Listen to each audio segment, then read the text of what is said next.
नमस्कार दोस्तों। हिंदू महासभा ने सदस्यता अभियान को लेकर के एक बड़ा इनिशिएटिव लिया है और निशुल्क सदस्यता अभियान चलाया जा रहा है जो 30 सितंबर तक चलेगा। इसकी जानकारी देते हुए प्रदेश प्रभारी ऋषि त्रिवेदी ने बताया कि संगठन को ज़मीनी स्तर पर उतारने के लिए एक टोल फ्री नंबर जारी किया गया है और हिंदू महासभा का सदस्य बनने के लिए इस नंबर पर मिस कॉल देनी होगी और आप निशुल्क सदस्य इसके बन जाएंगे। दोस्तों 1915 में स्थापित ये पार्टी बहुत पुरानी पार्टी है जो अब प्रदेश के सभी सीटों पर चुनाव लड़ेगी। प्रवक्ता पंकज तिवारी ने इसकी पूरी जानकारी देते हुए बताया कि किस तरह से क्या रणनीति होगी और क्या विचारधारा लेकर के पार्टी उत्तर प्रदेश में उतरेगी। संगठन में जान फूंकने के लिए ही ये टोल फ्री नंबर जारी किया गया है जिसके जरिए आप निशुल्क सदस्यता ले सकते हैं। हिंदू महासभा ने बड़े दिनों बाद एक कार्यकारी इनिशिएटिव लिया है जिसके जरिए जिसको माध्यम बना करके अब ये लोग ज़मीन पर उतरने की तैयारी कर रहे हैं। संगठनात्मक ढांचे की मजबूती के लिए ही पार्टी ने ये सक्रियता दिखाई है। तो आइए हम बात करेंगे प्रदेश के प्रभारी ऋषि त्रिवेदी से और साथ ही प्रदेश प्रवक्ता पंकज तिवारी से कि किस तरीके का ये इनिशिएटिव है, कि कौन सा टोल फ्री नंबर है जिस पर कॉल करके लोग हिंदू महासभा के सदस्य बन सकते हैं। तो आइए सीधे बात करते हैं।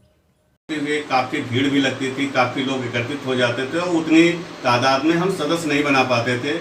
इसको दृष्टिगत रखते हुए ये टोल फ्री हेल्पलाइन नंबर जारी हुआ है। नंबर है 888-22-400-44। इसके तहत आप मिस कॉल करेंगे और हिंदू महासभा में आप सदस्य बन जाएंगे। सर 2022 की अगर बात करें तो आपकी पॉलिटिकल एस्पिरेशन क्या है? मतलब क्या आप लोग आने वाले समय में चुनाव लड़ेंगे? हिंदू महासभा उत्तर प्रदेश के सभी सीटों पर चुनाव लड़ने के लिए प्रयास कर रही है, लोगों को एकत्रित कर रही है। इसी के तहत सभी प्रदेशों में जिला प्रभारी और मंडल प्रभारी की नियुक्ति हो रही है, जिला अध्यक्षों की नियुक्ति हो रही है, जिसके तहत पूरे प्रदेश में एक मजबूत ढांचा तैयार किया जा रहा है जिसका मतलब वो मुश्किल से 2 से 3 महीने के अंदर वो दिखने लगेगा ज़मीनी स्तर पे, क्योंकि हम लोग ज़मीनी स्तर पे जो है अपने को मजबूत कर रहे हैं और तैयारी कर रहे हैं। सादर नमस्कार, जय श्री राम। मैं पंकज तिवारी, प्रदेश प्रवक्ता अखिल भारत हिंदू महासभा उत्तर प्रदेश। साथियों, जैसा कि आज आपको विगत है कि आज की जो प्रेस वार्ता है वो हिंदू महासभा के प्रभाव को जन जन तक पहुंचाने के लिए एक जो टोल फ्री नंबर जारी किया गया है उसके लिए की गई है। जो नंबर है, जैसा कि अभी हमारे प्रदेश प्रभारी श्री ऋषि त्रिवेदी जी ने बताया, नंबर है 888-22-400-44। मैं पुनः दोहराता हूँ हिंदी में, 888-22-400-44। और मैं सभी प्रदेशवासियों से विनम्र निवेदन करता हूं कि इस नंबर पर वह मिस कॉल देकर अखिल भारत हिंदू महासभा की सदस्यता निःशुल्क ग्रहण करें। अब बात आती है अखिल भारत हिंदू महासभा ही क्यों। आज हमारे देश का प्रधानमंत्री, हमारा प्रदेश का मुख्यमंत्री, ये सारी जो विचारधारा इनके पास है वो अखिल भारत हिंदू महासभा की ही है।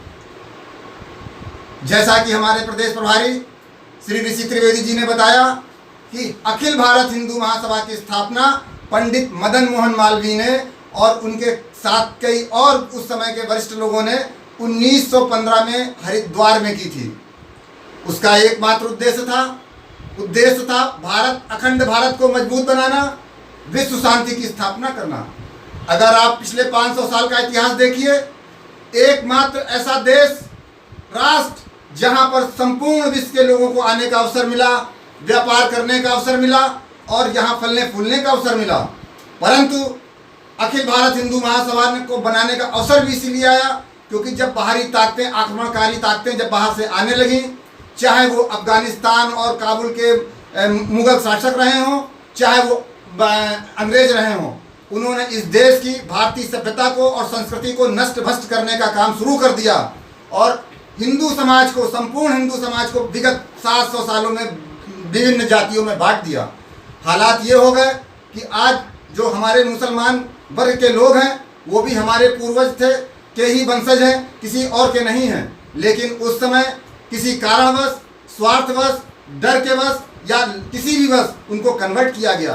तो अखिल भारत हिंदू महासभा ने 1915 में इसका गठन करके ये अभियान चलाया और धीरे धीरे उसमें से ही अखिल भारत हिंदू महासभा से ही संघ, जनसंघ और भारतीय जनता पार्टी जैसी पार्टियों का उदय हुआ।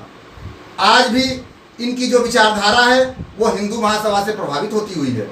अब जबकि हिंदू महासभा की विचारधारा का राज्य, देश और प्रदेश दोनों में ही है, तो हमें आवश्यकता क्यों है, इसका भी मैं आपको उत्तर दे देता हूँ। उत्तर इसलिए है कि जब हमने पूरी तरीके से उनको सपोर्ट किया, आगे लाए, लेकिन आज भी हम ये महसूस कर रहे हैं कि इनका पूरा जो हमारे हिंदूवादी संगठन थे, कहीं ना कहीं इन्होंने इग्नोर करना शुरू किया है। और हमारा जो मूल मुद्दा था कि सभी जातियों को एकजुट करना और जाति के आधार पर कोई कार्य ना किया जाए, उसको ये कहीं ना कहीं फोकस नहीं कर पा रहे हैं। जिसका ज्वलंत उदाहरण आपने देखा होगा कि कई ऐसे इन्होंने कानून बनाए जिसमें जाति का विभाजन दिखता है, जबकि हिंदुस्तान में रहने वाला हर हिंदू किसी जाति का नहीं है, बल्कि वो हिंदू है। इसीलिए हिंदू महासभा ने एक नारा भी दिया है जो हम लेकर के 2022 में पूरे जनमानस तक जाएंगे, और वो नारा है, जाति पाति की करो विदाई, हिंदू हिंदू भाई भाई। और मैं एक बात आपको और बता देना चाहता हूँ, जब मैं हिंदू शब्द का इस्तेमाल करता हूँ तो मैं ये बता देता हूँ कि हिंदू वर्ग में केवल वही लोग नहीं हैं जो सिर्फ हिंदुस्तान में जो हिंदू वर्ग को जाति से परिभाषित किया जाता है, वरन हिंदुस्तान में रहने वाला हर एक नागरिक हिंदू की श्रेणी में है, चाहे वो किसी भी जाति में लिखता हो, लेकिन उसका मानवता, उसकी संस्कृति, उसकी भारतीयता हिंदू है। धन्यवाद। सादर